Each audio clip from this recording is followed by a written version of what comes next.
Hello दोस्तों, स्वागत है हमारे YouTube channel start and study material में। और आज हम बात करेंगे 7 अगस्त के इंपॉर्टेंट करंट अफेयर्स के बारे में। All selected question for exam, सभी क्वेश्चन क्या हैं, सिलेक्टेड हैं एग्जाम की दृष्टि से। एग्जाम में आने वाले क्वेश्चन ही पुटअप हैं। तो बढ़ते हैं आज के बिग अपडेट के साथ आज के क्वेश्चनों पर। तो देखिए, जैसा कि फर्स्ट क्वेश्चन है, किस संस्थान ने भूकंप आने से पहले चेतावनी यानी अर्थक्वेक अर्ली वार्निंग देने वाले मोबाइल ऐप को लॉन्च किया है। तो किस इंस्टीट्यूट ने लॉन्च किया है इस ऐप को? तो देखिए, हमारा आंसर क्या हो जाएगा, हमारा ऑप्शन डी यानी आईआईटी रुड़की करेक्ट हो जाएगा। देखिए, आईआईटी रुड़की जो है, ठीक है, आईआईटी रुड़की ने ही इस मोबाइल ऐप को लॉन्च किया है, ठीक है, मोबाइल ऐप को। अब देखिए, ये मोबाइल ऐप क्या करेगा, अगर अर्थक्वेक आता है, ठीक है, अर्थक्वेक आने के पहले ही वो क्या कर देगा, वार्निंग दे देगा। क्या कर देगा, तो वार्निंग दे देगा, ठीक है, कि अर्थक्वेक आने वाला है। अब देखिए, अगर बात कर ली ये किस राज्य के लिए मतलब ये प्रोजेक्ट बनाया गया, ठीक है, आईआईटी रुड़की ने किस राज्य के लिए मोबाइल ऐप लॉन्च किया है? तो देखिए, उत्तराखंड के लिए। किसके लिए, ये भी आपका क्वेश्चन बनता है, ठीक है, तो उत्तराखंड के लिए। अब देखिए, बात कर लेते हैं, ये जो मोबाइल ऐप प्रोजेक्ट है उत्तराखंड राज्य आपदा प्रबंधन प्राधिकरण द्वारा आयोजित किया गया था, ठीक है, किसके द्वारा? तो देखिए, जो डिसास्टर मैनेजमेंट है, डिसास्टर मैनेजमेंट अथॉरिटी, ठीक है, यानी आपदा प्रबंधन जो प्राधिकरण उसके द्वारा ही आयोजित किया गया था। तो इस क्वेश्चन से इतना याद रखेंगे, बहुत बढ़िया क्वेश्चन है, ठीक है, इंपॉर्टेंट क्वेश्चन है एग्जाम की दृष्टि से, तो याद रखेंगे। बढ़ते हैं नेक्स्ट क्वेश्चन पर। क्वेश्चन नंबर सेकंड, अमेरिका ने चीन के साथ बढ़ते तनाव के बीच किस देश को पहली बार हथियार बेचने को मंजूरी दे दी है? तो किस देश को मंजूरी दे दी है हथियार बेचने को, ठीक है, वेपन जो है उसको बेचने को? तो देखिए, हमारा आंसर क्या हो जाएगा, ऑप्शन हमारा सी करेक्ट हो जाएगा, ताइवान, ठीक है, Taiwan is the right option. अब देखिए, बात कर लेते हैं इसके बारे में, ठीक है। तो देखिए, जो अमेरिका विदेश विभाग है, ठीक है, उसने क्या किया है, ताइवान को, किसको, ताइवान को $750 अरब, ठीक है, $750 अरब, $750 अरब में क्या किया है, हथियार के समझौते को मंजूरी दे दी है, ठीक है, कितने वेपन को, ठीक है, याद रखेंगे हथियार के समझौते। अब देखिए, जो विदेश मंत्रालय है उसने क्या कहा, तो उन्होंने कहा कि मतलब यह निर्णय अमेरिका सरकार की ताइवान के प्रति प्रतिबद्धता को दर्शाता है, ठीक है, रिप्रेजेंट करता है। अब देखिए, अमेरिका ने क्या कहा कि यह फैसला जो है ऐसे समय पर किया गया है जब चीन और ताइवान के बीच तनाव चल रहा है, ठीक है, तनाव है, ठीक है, मतलब क्या कहने का, देखिए, ये जो चीन है, ठीक है, इसका इस समय किससे तनाव है, तो ताइवान से। और तब ही अमेरिका ने क्या किया, इसको वेपन्स बेचने को मंजूरी दे दी है, ठीक है। तो याद रखेंगे, ये भी क्वेश्चन बहुत बढ़िया है, ठीक है, इंपॉर्टेंट क्वेश्चन बनता है एग्जाम की दृष्टि से। तो बढ़ते हैं नेक्स्ट क्वेश्चन पर। याद रखेंगे इस क्वेश्चन से ऑप्शन सी, ताइवान को।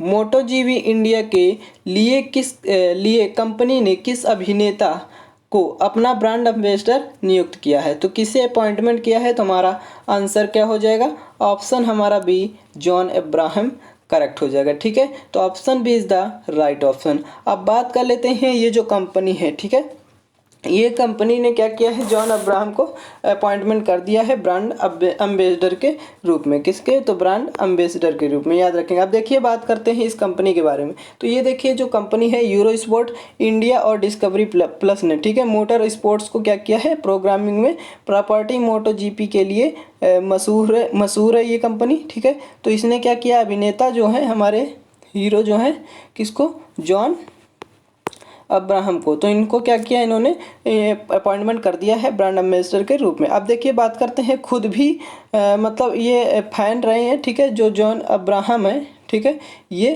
पहले से ही फैन है मोटो जीवी इंडिया के, जो मोटो जीवी इंडिया जो कंपनी है इसके लिए, ठीक है, इनके फैन रहे हैं।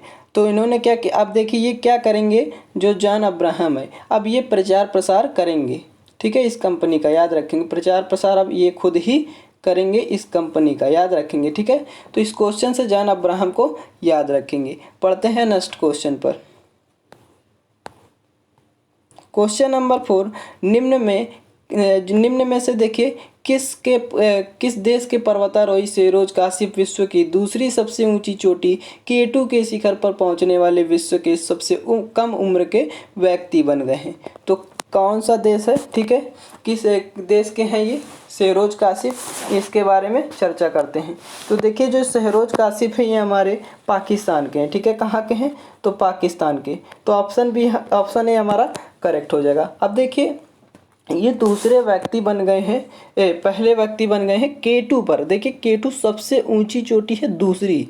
ठीक है, कौन सी? तो दूसरे नंबर की सबसे ऊंची चोटी है। अब देखिए बात करते हैं ये मात्र 19 वर्ष की आयु में कौन? तो देखिए ये जो सरोज काशिप है ये 19 वर्ष की आयु में ही K2 पर चढ़ने वाले व्यक्ति बन गए हैं। ठीक है, अब देखिए बात करते हैं K2 के अगर लंबाई की कि K2 की लंबाई कितनी है। ठीक है, तो कितनी ऊंचाई पर है ये? तो देखिए 8611 मीटर की ऊंचाई पर है। इन्होंने इस ऊंचाई पर इस K2 पर चढ़कर रिकॉर्ड बनाया है। अब देखिए ये 17 साल के जब थे तो इन्होंने क्या किया था, जो विश्व की सबसे ऊंची 12वीं चोटी है, कौन सी? 12वीं चोटी। ठीक है, तो 12वीं चोटी पर इन्होंने चढ़ा था, जिसकी ऊंचाई की अगर बात करें हाइट की तो देखिए 8047 मीटर थी। ठीक है, 8047 मीटर। तो याद रखेंगे इसे भी। अब देखिए इस के सरोज काशिप से पहले भी इस पर्वत पर चढ़ा था कोई। तो देखिए बात करते हैं कौन चढ़ा था। तो देखिए जो मोहम्मद अली सदपारा के बेटे थे। ठीक है, कौन? साइद सरपारा। तो देखिए साइद सरपारा, इन्होंने इस चोटी पर चढ़ा था। ठीक है, सबसे कम उम्र में। तो याद रखेंगे। अब देखिए बात करते हैं कि सबसे पहले चोटी कौन है सबसे ऊंची विश्व की, तो उसके बारे में माउंट एवरेस्ट। ठीक है, तो जो सबसे पहली है वो कौन सी है? तो देखिए वो माउंट एवरेस्ट है। ठीक है, अब माउंट एवरेस्ट की अभी देखिए हाल ही में कुछ ऊंचाई में चेंजमेंट हुआ है। पहले क्या थी ऊंचाई उसके बारे में बात करते हैं। तो देखिए 8848 था पहले, अब क्या हो गया है 8848.86 मीटर हो गया। ठीक है, याद रखेंगे। ठीक है, चेंजमेंट हुआ है। अब देखिए बात करते हैं कि तीसरी सबसे ऊंची चोटी कौन सी है। तो देखिए जो तीसरी सबसे ऊंची चोटी है उसका नाम है कंचनजंगा। ठीक है, कंचनजंगा जो है वो तीसरी सबसे ऊंची चोटी है। अगर इसकी हाइट की बात कर लें तो 8586 मीटर है। ठीक है, 8586। अब देखिए जो K2 है, ठीक है, K2 इसको क्या कहते हैं? तो इसको गॉडविन ऑस्टिन भी कहते हैं। तो याद रखेंगे। ठीक है, माउंट गॉडविन ऑस्टिन। तो जो सरोज काशिप है, इस क्वेश्चन से सरोज काशिप को याद रखेंगे। ये किस देश के हैं? तो पाकिस्तान के। ठीक है, मात्र 19 वर्ष की आयु में इन्होंने क्या किया, इस दूसरी सबसे ऊंची चोटी K2 पर चढ़कर विश्व रिकॉर्ड बना दिया। ठीक है, सबसे पहले पर्वतारोही बन गए हैं। तो बढ़ते हैं नेक्स्ट क्वेश्चन पर।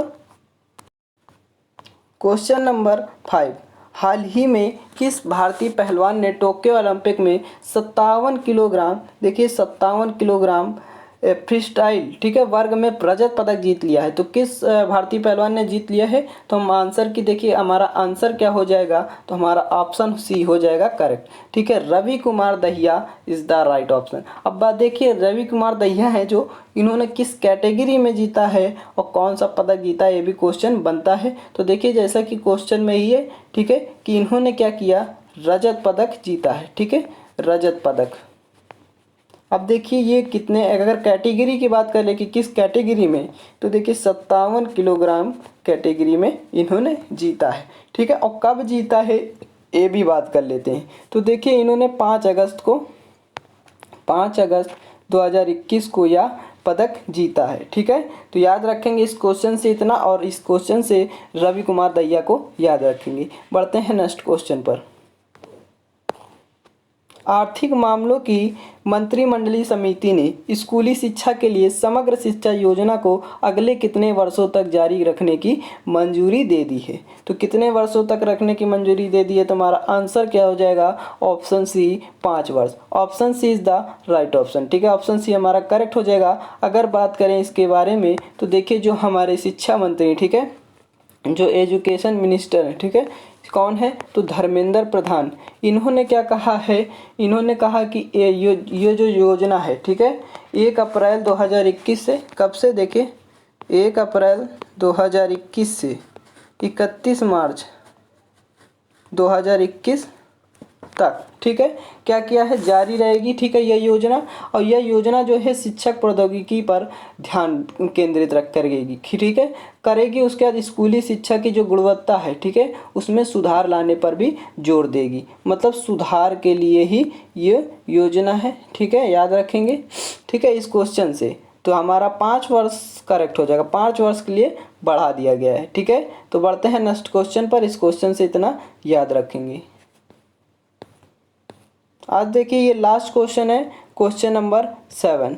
आरबीआई की मौद्रिक नीति समिति एमपीसी ने 6 अगस्त 2021 को रिवर्स रेपो रेट, ठीक है, कितने प्रतिशत पर बरकरार रखने का फैसला किया है, कि निर्णय किया है। तो हमारा आंसर क्या हो जाएगा, ऑप्शन ए 3.35%। तो हमारा ऑप्शन ए करेक्ट हो जाएगा। अब देखिए जो आरबीआई है इसने क्या किया है, एमपीसी की जो है, ठीक है, शुक्रवार को ही रेपो रेट को 4% के निम्नतम स्तर पर और रिवर्स रेपो रेट पर 3.35% पर फैसला किया था, ठीक है, किया है।